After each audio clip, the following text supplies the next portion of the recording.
Bonsoir tout le monde. La chouette, moi et mon auréole, nous vous présentons une douzaine d'histoires de cas en lien avec des problèmes de comportement, des maladies et des problèmes scolaires. Alors, bienvenue à tous. Ce soir, je vais vous entretenir d'un sujet qui me passionne, qui est en lien avec le décodage biologique des mots et des maladies et qui nous permet d'expliquer beaucoup de problèmes et de comportements, notamment chez les enfants, mais également chez tout le monde. Donc, vous devez savoir que tout compte dans le projet Sens de l'enfant. Le poids, l'impact des mots, des pensées et des gestes, qu'ils soient conscients ou inconscients. Le projet Sens, c'est quoi? Le projet Sens, c'est 3 phases. C'est l'idée du projet de l'enfant, donc la période, les 9 mois qui précèdent la conception. C'est la conception et la grossesse, les 9 mois de grossesse. Et c'est également les 9 mois post-accouchement. Ça inclut également l'accouchement. Donc, tout ce qui a été vécu avant, dans l'idée de concevoir l'enfant. Est-ce que c'est un enfant qui est un accident? Est-ce que c'est un enfant qui est voulu? Est-ce que c'est un enfant qui est désiré? Est-ce que on a laissé la vie décider de l'arrivée de cet enfant? Tout ça compte dans l'histoire, dans le projet Sens de l'enfant. Ensuite de ça, la conception. Comment s'est passée la conception? Les 9 mois de la gestation de la grossesse. Comment s'est passée la grossesse? Comment a été vécue la grossesse par la mère, par le père, par les frères, les sœurs, par la famille? Tout ça compte. Est-ce qu'il y a eu des chocs, des drames qui ont été vécus pendant la grossesse? Tout ça compte dans le projet Sens de l'enfant. Coucou Ananda! Bonsoir à vous qui m'écoutez. Et l'accouchement. Comment s'est passé l'accouchement? Est-ce qu'il y a eu des complications? Est-ce qu'il y a eu besoin des forceps? Est-ce qu'il y a eu besoin d'une succion pour sortir l'enfant? Est-ce qu'il y a eu finalement une césarienne? Est-ce que l'enfant est arrivé plus tôt ou l'enfant est arrivé plus tard que prévu? Tout ça compte également. Toutes les méthodes qui ont été utilisées pour sortir l'enfant, que ce soit médical ou physique, comptent dans le projet Sens de l'enfant. Donc, c'est énorme, c'est beaucoup et on trouve énormément de pistes de solutions simplement en étudiant le projet Sens. Donc, moi, quand je veux régler quelque chose, une problématique de santé, une problématique récurrente, souvent, je retourne voir dans mon projet Sens. Et si vous voulez un bon exemple dans mon histoire, je parle dans ma transmission 1, numéro 1 sur 33, où je suis dans mon bain. Je vous parle de l'histoire de mon accouchement et les liens que je fais en connaissant l'accouchement, comment s'est passé l'accouchement et ce que ma mère appréhendait. Et je vais en reparler aussi dans les raisons pour lesquelles, selon moi, je suis devenue assistante vétérinaire. Parce que oui, avant d'être mentor, j'étais assistante vétérinaire. Ben, avant d'être mentor, j'étais bijoutière savonnière. Et avant ça, j'étais assistante vétérinaire. Donc, je vous donne un exemple. Je vous donne un exemple qu'on retrouve dans nos livres de décodage biologique. Puis je vais vous donner des exemples personnels, des exemples de mes clients. Le premier exemple, c'est le petit scaphandrier.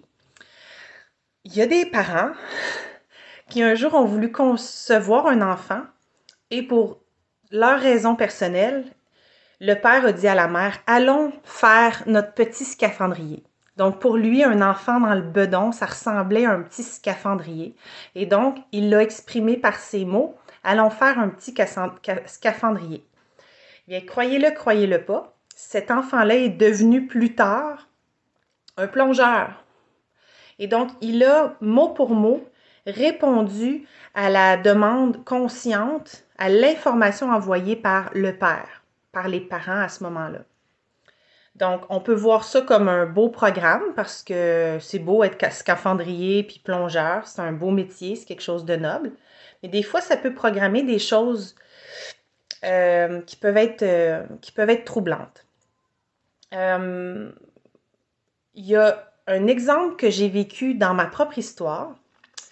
Quand j'étais enceinte de ma belle Cybèle, j'ai vécu également le départ de mon père.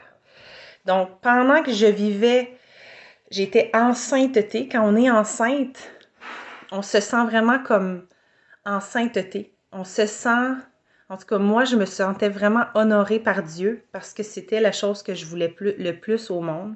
Alors, j'étais dans un pur ravissement.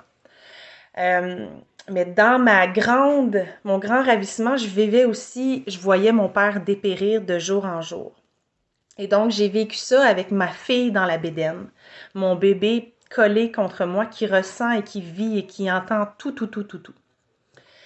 Et donc, mon père est mort un 22 décembre 2015, et le 16 janvier 2016, on faisait la commémoration de son départ à la gare de Mont-Laurier et on recevait amis et famille.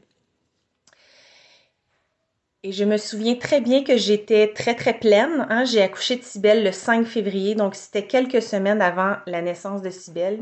J'étais dans une énergie dans ma grotte, très protectrice. D'autant plus qu'avec la famille de mon père, c'était pas facile. Il y avait énormément, énormément de tension. Et donc, il y avait vraiment une surprotection de mon bébé puis de mon espace vital. Et je me souviens, ce soir-là, il y avait un buffet et je me souviens exactement ce que j'ai mis dans mon assiette. J'ai vraiment grappillé, j'ai pas mangé beaucoup, beaucoup d'émotions, beaucoup de tensions au courant de la soirée. Il y a même un événement marquant qui est arrivé durant la soirée. Et j'ai bu du mou de pomme parce qu'évidemment, ben, je prenais très peu d'alcool quand j'étais enceinte. Et par la suite, quand Cybèle est née, à un moment donné, euh, elle avait quelques mois. Elle se réveillait souvent. Elle avait comme des symptômes de colique. Et donc, j'ai entrepris de noter ce que je mangeais pour voir s'il y avait des réactions de sa part.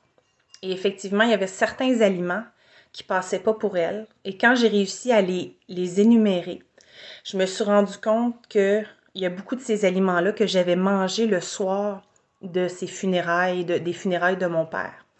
Vraiment comme s'il y avait eu une empreinte, un choc de l'événement et des aliments. Et ça se transmet. J'ouvre une parenthèse aussi, allergie au lait. Euh, dans mes rencontres, on va aller voir les histoires avec la mère, les conflits avec la mère, le lait, le côté maternel. Il peut avoir une histoire avec sa propre maman ou soi-même en tant que mère. Il y a vraiment des choses qu'on peut débloquer à ce niveau-là. Allergie au gluten, le pain, on peut voir avec le père. J'ai une amie qui a fait le travail, qui est allée en décodage biologique, qui était allergique au gluten et qui avait un peu une histoire, sa mère lui avait caché qui était son véritable père, et donc elle a fait. Ce travail-là nous amène à aller parler aux membres de notre famille.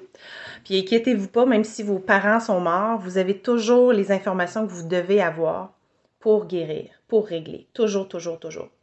J'en ai eu des preuves des dizaines de fois. Mais cette amie-là en question, elle a eu l'occasion d'aller parler à sa mère avant son départ.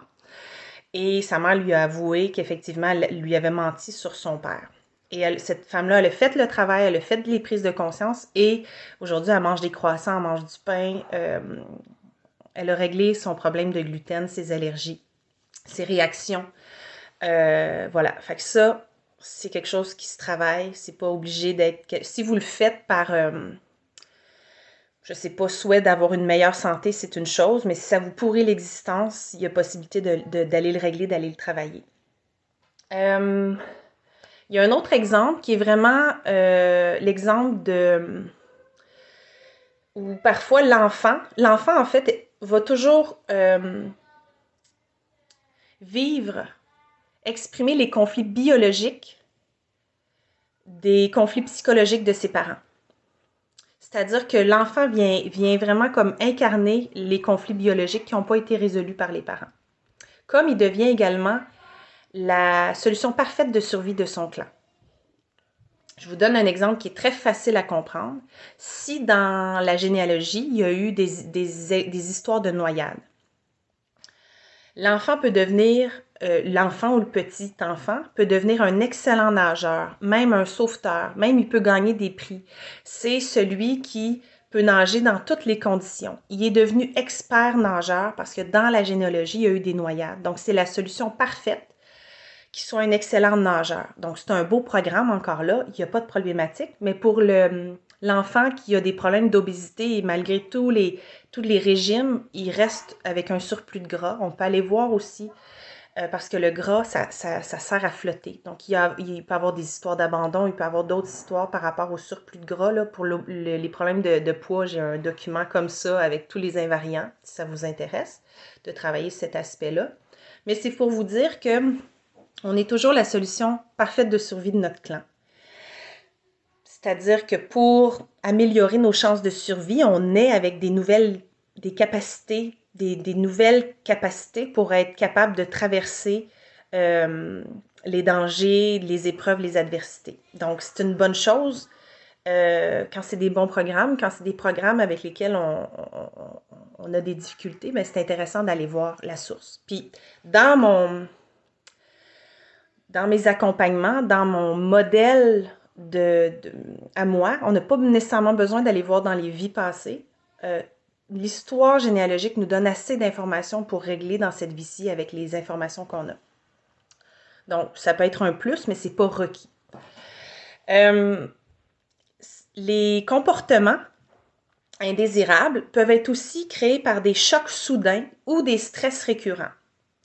C'est inévitable si le corps vit un stress récurrent sur une longue période de temps ou un choc soudain vraiment, vraiment fort, si on laisse le système tel qu'il est, avec 100% conscience de ce qu'il vit, il ne pourra probablement pas survivre longtemps. Je donne comme exemple que dans un état d'hyperstress, vous allez conduire votre voiture, vous allez être un danger, vous pouvez avoir un accident. Vous allez cuisiner, vous pouvez faire une fausse manœuvre, soit brûler votre repas, soit créer un accident. Parce que tout votre système est en surstress et les communications nerveuses ne se font pas normalement dans un surstress. C'est comme, vous imaginez un poisson qui serait dans un tube transparent, dans un bocal. Puis la seule façon de sortir, c'est par le haut. Ben, il va se taper sur les parois du bocal des milliers de fois jusqu'à mourir parce qu'il est en surstress, il n'y a pas de nourriture, il y a très peu d'oxygène, puis il n'arrive pas à aller rejoindre ses semblables. Il est dans un surstress, puis il ne pourra pas survivre longtemps à force de se cogner sur les parois du cylindre vitré, par exemple. Donc, c'est la même chose et c'est pourquoi on dit que le stress est biologisé dans le corps pour permettre à l'être humain, à l'animal de survivre, à l'être vivant de survivre au surstress. Et donc, il y a une partie qui rentre au niveau inconscient, puis il y a une partie qui est biologisée dans le corps et habituellement, c'est dans l'organe qui porte la mémoire, qui porte la thématique. Quelqu'un qui va avoir des grandes histoires de rancœur, ça va être le diabète, par exemple. Une personne qui a vécu beaucoup de dévalorisation, de culpabilité, ça va être en dépression. Ça peut s'exprimer par une difficulté de dormir la nuit, entre autres. Il y a des tonalités différentes pour chaque problématique parce que chaque organe a une fonction particulière. Les reins servent à filtrer, c'est les liquides, des histoires avec les liquides, les liquidités. Il y a tout ça à voir. Donc, un exemple de stress récurrent que j'ai vécu avec ma fille qui faisait pipi régulièrement comme aux 10 minutes à un moment donné pendant plusieurs mois. C'est arrivé l'année passée et c'était vraiment très, très incommodant. Si on faisait, tu sais, j'allais à Mont-Laurier à 20 minutes, il fallait que j'arrête en chemin parce qu'elle ne pouvait pas se retenir.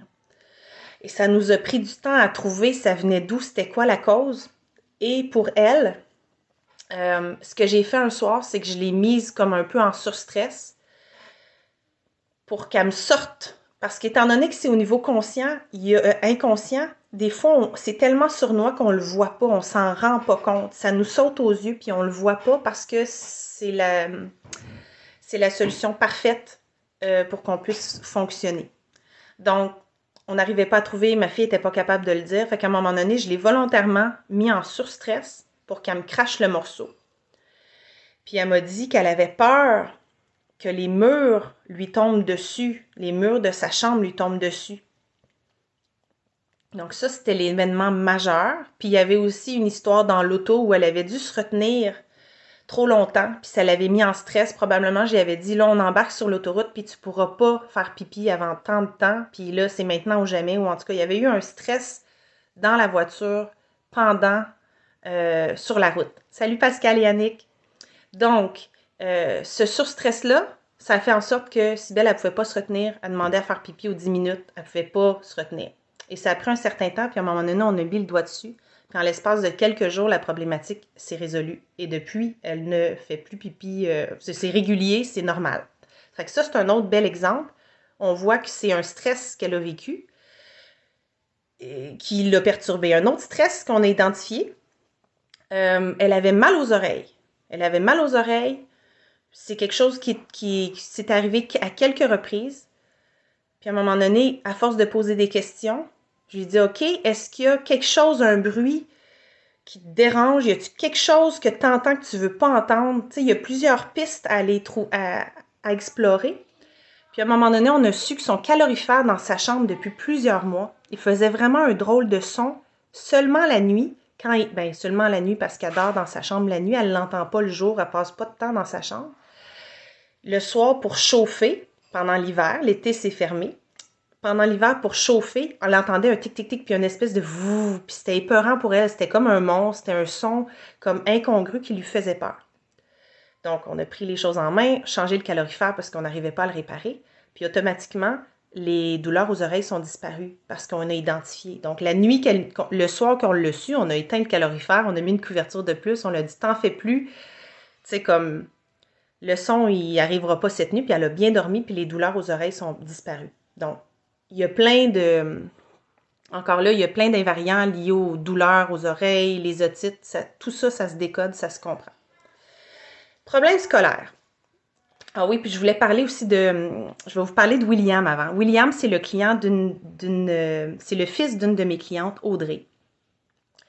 Quand je vous dis que c'est toujours la solution parfaite, ben dans le cas de William, c'était la solution parfaite de ses parents. Donc, j'ai ma cliente régulièrement en rendez-vous. Puis à un moment donné, elle me dit, là, on a vraiment une problématique parce que William, il dort sur le divan depuis qu'on est dans cet appartement-là. Il veut pas dormir dans sa chambre. Ma première question, ça a été de trouver avec elle, c'était quoi sa solution parfaite inconsciente pour que son fils dorme sur le divan au lieu de dormir dans sa chambre. Et à force de fouiller, on a trouvé, parce que je connais bien l'histoire de cette cliente-là, qui a vécu un accouchement traumatique, bien, on a trouvé en fait qu'elle voulait avoir un œil sur son fils, l'entendre respirer parce qu'elle avait failli le perdre à l'accouchement. Puis elle avait très peur de ça. Et pour elle, c'était rassurant. Pour les deux parents, c'était rassurant de le voir et de l'entendre dans le salon, proche de la chambre. Donc, du moment qu'on a décodé ça, que je lui ai permis de vivre les émotions, exprimer ses ressentis par rapport à ça, et même on est allé terminer l'histoire inachevée de l'accouchement de son fils, le soir même, son fils a accepté de dormir dans sa chambre parce que c'était plus requis pour les parents, c'était réglé.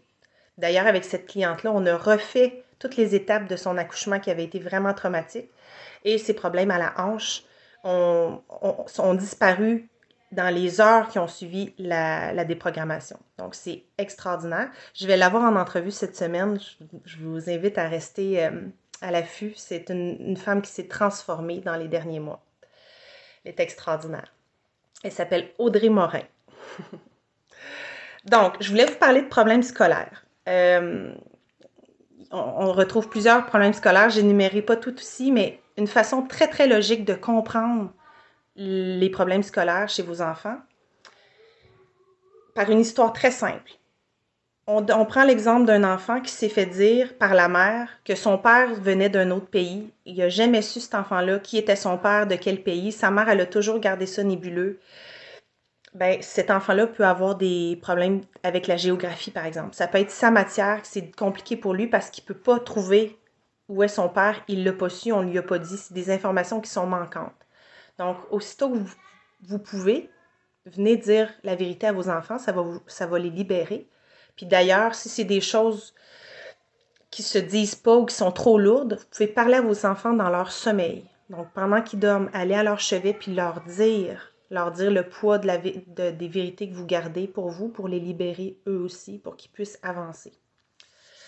Euh, donc, c'est la même chose avec toutes les maladies. Euh, Allergie au chat, par exemple. J'ai une cliente on a trouvé dans son histoire, est allergique au chat. Moi-même, j'avais des allergies au chat. Et j'en ai plus maintenant. Donc, j'ai 2 chats, je peux mettre mon nez dans leur fourrure, c'est extraordinaire, j'ai plus de réaction. Donc, moi, j'ai fait mon travail et quand j'ai cette cliente-là qui vient vers moi pour travailler les allergies aux chats, mais on trouve que dans son histoire, un peu comme moi, elle a été obligée de se séparer de chats quand elle était petite. Mais pas dans... Il y a des enfants qui vont devoir se séparer de leur chat, puis ça va être bien vécu parce que ça a été bien préparé, parce que c'est pas vécu comme un drame pour eux. Dans le cas de cette cliente-là, ça avait été vécu comme un drame, comme un choc. Donc, moi, j'ai dû vivre ça, puis c'est comme ça que j'ai compris les allergies. C'est que j'avais des chats, puis pour moi, les chats, dans ma vie à moi, c'était vraiment comme une bouée de sauvetage quand j'étais tout petite. C'était comme ça représentait des êtres vivants qui aimaient inconditionnellement, vers lesquels je pouvais me réfugier quand le triangle familial était tendu. Donc, les chats avaient une grande, grande importance dans ma vie et mes chats ne se faisaient pas stériliser. C'était pas dans les mœurs et coutumes chez nous, donc je me retrouvais souvent avec des chatons. Et les chatons, je les aimais comme mes petits bébés. C'était mes jouets, c'était mes petits minous. Je les habillais, je leur mettais des petits toutous, je les couvrais, je les maternais. Et c'est arrivé à 2 reprises que ma mère m'annonce le jour même qu'on va à une vente de garage. Elle a trouvé une cage, même pas une cage à chat, là, une cage à chien, une grosse affaire, là. Puis on va aller donner tes chats aujourd'hui, Verlaine. Donc, un choc. Moi, je veux pas donner mes chats, je les garderai pour toujours. Je dois les donner, mais en plus de devoir les donner, je dois les donner à n'importe qui les veut. Donc, j'ai même pas pu choisir à qui je donnais mes chats parce que c'était comme, ben, il faut que tu reviennes aujourd'hui puis qu'il n'y ait plus de chats dans la cage. Donc, j'ai eu,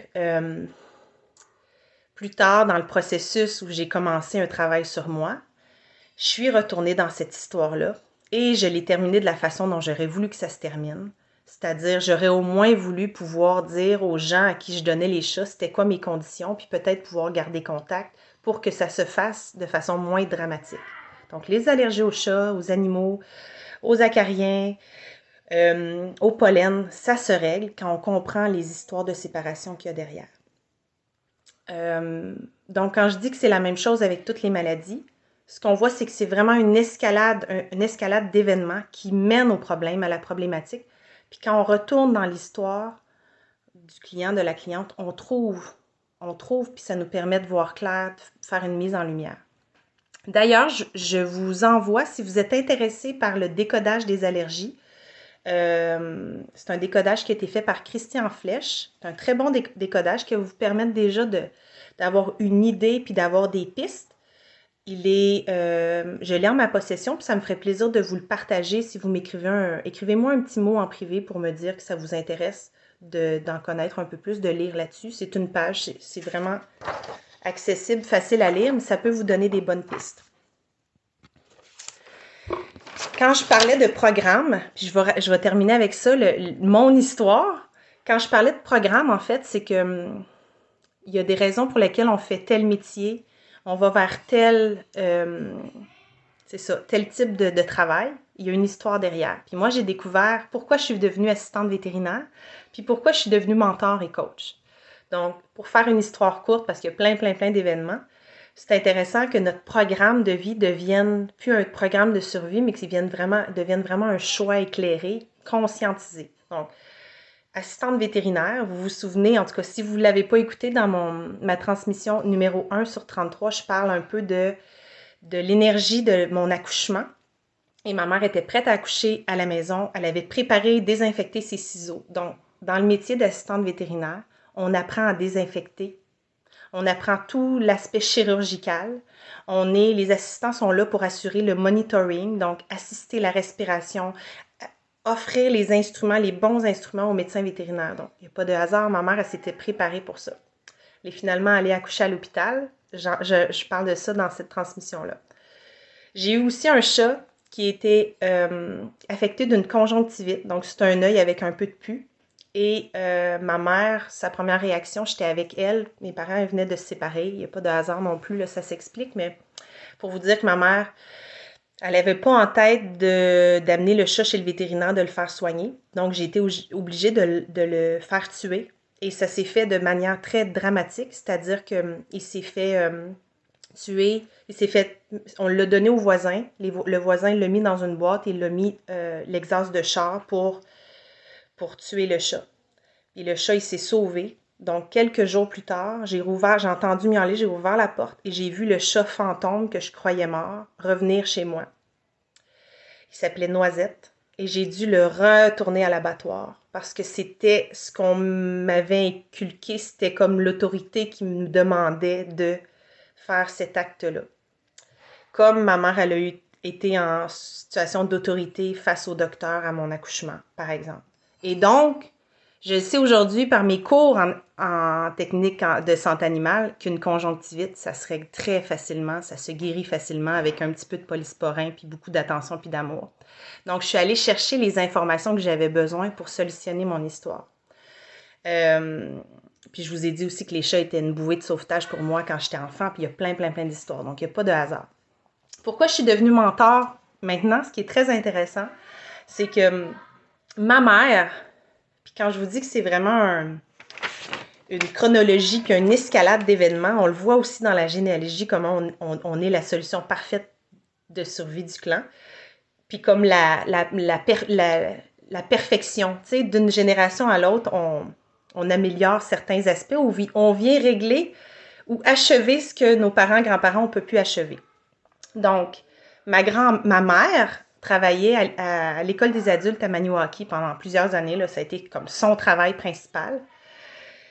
Elle était animatrice, mais elle ne faisait pas qu'être animatrice. Elle recevait des jeunes femmes dans sa salle qui lui racontaient toutes sortes d'histoires dramatiques, des jeunes filles mères, des femmes battues, des femmes violentées. Puis elle faisait déjà, elle avait déjà cette approche-là un peu thérapeutique d'amener les femmes à s'émanciper puis à se libérer et tout ça. Mais ma grand-mère, Armande, il y a une découpure de journal que j'ai encore. On l'appelait la bonne fée Armande. Et Armande, elle recevait des gens chez elle qui venaient raconter leur histoire, raconter leur aventure, puis elle les écoutait, puis elle les accompagnait, elle les coachait. Puis mon arrière-grand-mère Yvonne, Ève Yvonne, ben quand je lis sur elle, parce que je ne l'ai pas connue, mais j'ai la chance d'avoir une histoire sur toute ma généalogie, c'est un cadeau précieux, ben c'est écrit qu'elle avait le talent pour écouter les gens. Ça fait qu'il n'y a pas de hasard si je suis devenue mentor. Donc, c'est un résumé parce qu'il y a tellement de choses à dire sur le sujet. Si vous avez été touché, s'il y a des choses qui résonnent, si vous êtes tanné de revivre certains schémas en lien avec vos enfants, vos conjoints, vos collègues de travail, s'il y a des tensions ou s'il y a des stress que vous vivez dans votre propre entreprise, des choses que vous n'arrivez pas à régler, c'est comme si c'était figé puis vous n'arriviez pas à passer par-dessus. J'ai mon accompagnement mise à nu qui est en spécial jusqu'à la fin du mois de mars, donc jusqu'au 31 mars, il reste quelques jours. C'est un accompagnement qui est vraiment fait pour solutionner une situation qui vous pourrit l'existence, dont vous n'arrivez pas à vous sortir vous-même. Donc, vous allez vivre, ce qui ressort de cet accompagnement-là, c'est une grande libération. Vous allez non pas seulement comprendre pourquoi vous vivez la situation, comme la mettre en lumière, mais vous allez la libérer. Je vous offre, entre les deux rencontres, je vous propose de faire un acte magique de guérison qui va vous permettre de vous libérer de la situation, faire de la place, puis pouvoir vous présenter au monde, puis vous présenter dans la situation à partir d'un espace nouveau qui n'est pas accroché par des histoires du passé, des histoires inachevées que vous traînez pendant des années. Donc, c'est le temps de lâcher vos vieilles valises. Si vous voulez aller plus loin, voilà, j'offre des accompagnements pour vous aider à cheminer puis à trouver votre propre liberté. Je vous remercie d'avoir été avec moi. Si vous avez des questions, des commentaires, je serais très heureuse d'y répondre. Merci Pascal, Annick, Ananda d'avoir été avec moi ce soir. J'espère que ça vous a éclairé et je vous dis à demain pour une autre transmission.